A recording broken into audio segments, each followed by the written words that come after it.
புதுச்சேரி முன்னாள் முதலமைச்சர் நாராயணசாமியின் பேச்சால் புதுச்சேரியில் இந்தியா கூட்டணியில் சலசலப்பு ஏற்பட்டுள்ளது.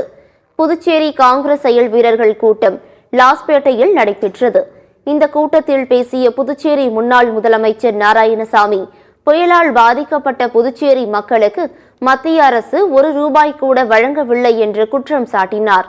புயல் நிவாரணமாக ₹5000 கொடுத்த முதலமைச்சர் ரங்கசாமி அதனை வசூலிக்க டீசல் விலையை உயர்த்திவிட்டதாக கூறினார்.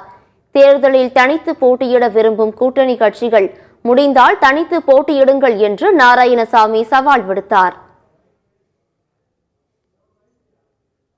யார் வேட்பாளராக வருவாங்கன்னு சொல்ல முடியாது, அவர் எந்த விருப்பத்தில் வருவாங்கன்னு சொல்ல முடியாது.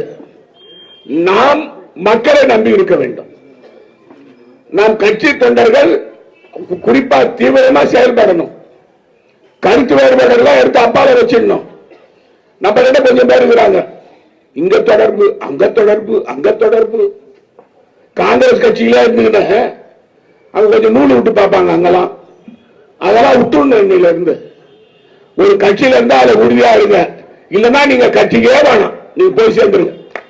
போய் எங்க போறீங்களோ போய் சேருங்க.